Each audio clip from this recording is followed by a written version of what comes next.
qu'on est la meilleure tribune du championnat. Mais oui, je veux dire qu'on est la meilleure tribune du championnat.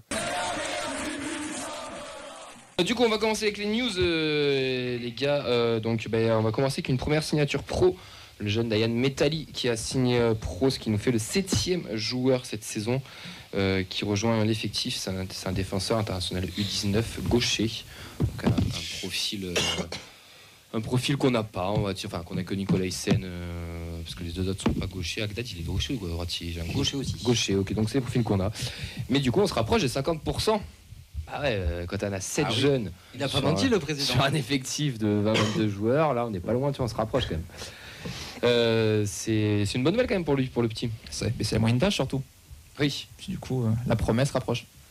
Ouais, non mais c'est surtout que il avait fait bonne préparation, il est récompensé de ça. Dans les jeunes qui ont fait le prépa, on disait que c'était celui qui avait fait la meilleure prépa pour le coup, et c'est le dernier à avoir signé le contrat pro aussi, donc c'est une bonne chose. Ouais, en tout cas, il est attendu, peut-être pas pour performer cette saison, mais peut-être pour faire quelques apparitions. On verra ça. En tout cas, c'est un élément important des jeunes. Messieurs, vous le connaissez ou pas forcément? Non. Vous suivez un petit peu les jeunes ou pas plus que ça? Tous les week-ends. Toi, je t'ai déjà vu au bord de la N3. Quand il n'y a pas un match, je t'ai déjà vu sur les bords de la N3. Ça m'arrive quand j'ai le temps, mais ça fait un petit moment quand même. Ouais. Moi perso, les jeunes, je les suis plus sur Football Manager, avec les effectifs U19, donc quand je vois popper un peu des noms, ça me parle. En général, c'est cohérent avec les notes dans le jeu, donc à suivre. C'est qui le dernier crack que tu as fait percer sur Football Manager? Njouma. Ouais, Njouma.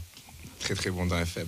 Mais ils se sont aussi beaucoup trompés, parce qu'à l'époque, il y avait Driss Khalid qui était très très très très bon sur les FM et qui finalement dans la vraie vie n'a pas du tout percé, comme a dit le Taoui. Donc je pense qu'il y a un gros facteur aussi mental qui n'est pas forcément retranscrit dans le jeu. Mais ouais, j'aime beaucoup suivre un petit peu les potentiels des jeunes et voir ce que ça donne dans la vraie vie. On l'a tous fait, toi, je sais que t'es un joueur de Football Manager aussi. On aime bien ça. On enchaîne avec la deuxième news. Tu vas où j'y vais? Ouais, j'y vais, parce que toi, ça te tient à cœur. Donc, t'as besoin de râler, donc je vais la présenter pour que tu puisses enchaîner. Pas du tout, en plus. Ah non, c'est pour Fred. Fred, après, c'est maintenant, c'est au moment. La carte collector pour les abonnés qui en font la demande sera distribuée le dimanche 20 octobre lors de TFC Angers. Il faut répondre au mail que vous avez reçu avant le mardi 1er octobre. C'est une carte purement symbolique, puisqu'elle ne fait pas office d'abonnement. Fred, qu'est-ce que tu en penses de cette carte collector? Mets ton micro, Fred. C'est de la merde. Voilà, merci Fred. Non, mais voilà, c'est la même question que l'année dernière. Si tu es capable de faire une carte physique collector, pourquoi tu fais pas une carte abonnement? Enfin, c'est juste un QR code à rajouter. Enfin, je sais pas, c'est quoi l'intérêt de... Tu peux coller le QR code sur ta carte collector. Tu le découpes, tu manges les scotch. Non, mais je trouve ça dommage, je trouve ça bizarre de faire quand même un truc collector et de l'enlever après à côté de tout dématérialiser. Écoute, je sais pas, c'est pas grave. Vous allez la prendre, la carte collector? Non. Pas sûr. Toi, tu vas la prendre à l'aide. Tu vas pas la mettre dans mon musée. Dans tes chiottes. On en a des merdes. On en a déjà beaucoup. Pas besoin de rajouter ça. Bon, la carte collector, ça c'est fait. Mehdi nous rejoint, je pense, sur ça aussi. En tout cas, voilà, n'hésitez pas à répondre au mail si vous voulez la recevoir. On enchaîne avec la région.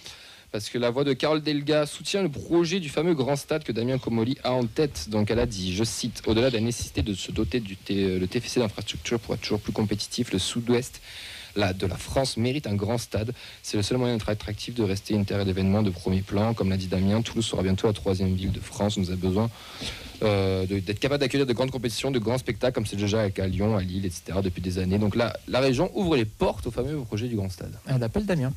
Elle l'appelle Damien. C'est ça ce que je retiens de l'info, personnellement.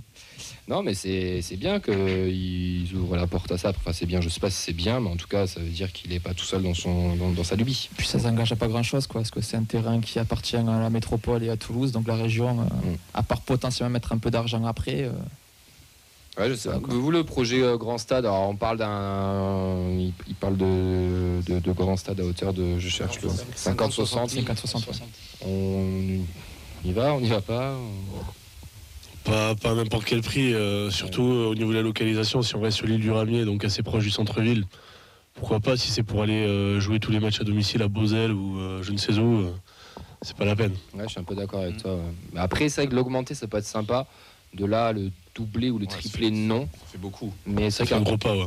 Un petit 45 000, 50 000, je pense que ça peut être bien aussi. Tu vois, pour le Stade Toulousain aussi, ça peut se remplir aussi. Même le test, ça pourra se remplir. Mais je pense que ce qu'ils visent, c'est surtout du business derrière. Ils veulent faire du concert, ils veulent faire des événements, ils veulent faire des trucs d'entreprise, des séminaires, des trucs comme ça. Ils veulent ramasser de la thune, quoi, en fait. Moi, ce que je comprends pas, c'est qu'ils n'arrivent pas à boucler le centre technique, le nouveau. Ça prend du retard. Et là, on est en train de parler d'un grand stade.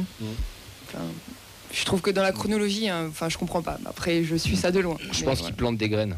Ouais, tu vois, et qu'ils finissent déjà le centre technique et après, on voit, quoi. Ouais, puis ils font un peu la manche aussi, on va pas se mentir. Le grand stade, ça sera pas de la poche du TEF entièrement. Le TEF participera peut-être. Alors que le centre technique, c'est le TEF qui finance entièrement.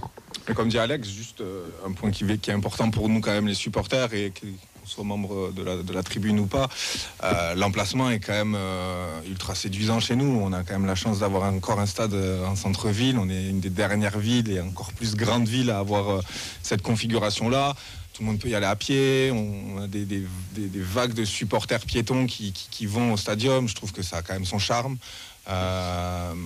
Ce serait vraiment dommage de perdre ça, parce qu'on va pas se mentir, si on construit demain un grand stade, il sera clairement dans une cité, dans une ville, une agglomération de la métropole, mais ce sera pas à Toulouse.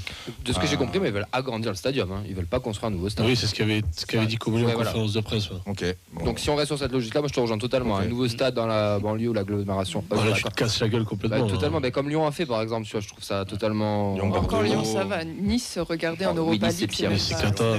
Lyon, après, à part pour les gros matchs, c'est dégueulasse. Oui. Les influences. Non, mais il faut garder ce stadium. Enfin, le stadium, je pense que s'il commence à nous dire en construire ailleurs, ça va gueuler. Ça va gueuler. Construire sur l'île du Ramier, je sais que c'est toujours compliqué parce que c'est une zone inondable. Donc, est-ce qu'ils ont la capacité de faire ce qu'ils ont envie de faire? Je suis moins sûr. Tu peux créer un autre anneau, je crois. Ce qui avait été prévu pour l'Euro 2016, qui finalement avorté. Donc, à voir. Ouais, à voir. On verra. Écoutez, de toute façon, on n'en est pas encore. Je pense qu'on a le temps encore avant de voir notre stadium augmenter. On va passer au programme du week-end. Le programme du week-end est la Préfo, l'Académie, les féminines. On commence avec la Préfo, mon cher Vincent. Ouais, les U14 iront à Auch, les U15 recevront Figeac et les U16 recevront l'Union Saint-Jean. Pour la N3, pas de match week-end, c'est la Coupe de France. 4e tour de mémoire, ça doit être ça. Oui, c'est les maillots, donc oui. Les U19 par contre jouent à la maison, ça sera samedi à 15h, réception de Montpellier sur l'annexe 1. Ouais, et les 17, eux, ils reçoivent Castelnau-le-Cré à 13h ce dimanche, et eux, ça sera la Ramée. Ah oui, parce que comme il y a le match du TEF le dimanche, tu peux pas non plus. Exactement. Encombré. Les féminines. C'est la grosse nouvelle, on en avait annoncé ça mardi du coup. Ouais, c'est le coach qui en avait parlé dans les vocaux, puisque la Lideuse Marseille pour la 3e journée viendra au stadium, ça sera à 19h, ça sera donc en baissé de rideau des pros, donc il y aura le temps de sortir, de revenir, c'est bien entendu gratuit, mais il y a surtout une grosse info. La grosse info du jour, c'est que nous on aura le plaisir de faire vivre ce match en direct du stade. Le concept, c'est le même qu'au Danus, sauf qu'au lieu d'avoir des bières et des copains, on aura juste que des copains, et on sera surtout en direct des tribunes et de la tribune presse, donc c'est une première pour nous et c'est une immense fierté aussi de pouvoir vous faire vivre ça. Il y aura Mathilde qui sera avec nous, il y aura Ben aussi, et Vincent et moi-même, donc on sera tous les 4. Je sais pas. Okay. J'ai jamais fait la presse encore, je sais pas. On verra du champagne. Mais ça va nous faire une journée assez longue parce que ça va faire du 13h à 22h minimum. Quoi. Je sais pas commencer avec les 17 de mettre en chambre. Non. J'ai une vie. La R1, elle va où La R1, déplacement à Canet-Roussillon, ça sera samedi 20h. Et on termine avec un déplacement avec les 19 qui iront à Bourg-Perona. Là où on a eu la chance de perdre en Coupe de France une année. Ça sera dimanche à 11h. Le programme tous les vendredis à 16h sur nos réseaux, donc de la feuille de match et les résultats. Idem, là, 16h, mais le lundi, pour le coup. Donc, si vous voulez suivre tout ça, n'hésitez pas. Je crois qu'à Mehdi ira faire un tour pour les U19, normalement, samedi. Voilà pour le programme. Juste avant qu'on passe à autre chose, le baisser de rideau des filles. Est-ce que vous suivez un petit peu les féminines, tu veux, Max? Vas-y. Alors moi honnêtement un petit peu. Ouais. Après je suis pas un grand aficionado, je vais pas vous sortir le classement et tout. Après je suis quand même. Je trouve le lever de rideau plus intéressant que le baisser de rideau. Honnêtement c'est, je sais pas, je vais pas dire dégradant, mais c'est un premier pas déjà, je trouve ça bien. Après l'idée du lever de rideau, moi pour moi c'est l'idéal quand même plus. Je sais pas, il y a plus d'engouement, je trouve. Enfin, il y a beaucoup de gens qui partent après les matchs. Il y a des gens qui habitent loin. Il y a des fois des événements pour les supporters qui font qu'on quitte le stade assez rapidement. Et je trouve ça un peu dommage, moi, que ce soit après, mais au moins ça a l'honneur d'être fait. Ils avaient parlé de lever de rideau et là, au final, c'est un baisser de rideau. Voilà, je suis un peu partagé sur ça, mais déjà au moins c'est bien qu'ils essaient de faire quelque chose, quoi. Oui, moi je partage l'avis de Mathieu. On verra si en jouant à 17h, ils auront peut-être plus l'opportunité de faire un match plus sur à 14h ou autre.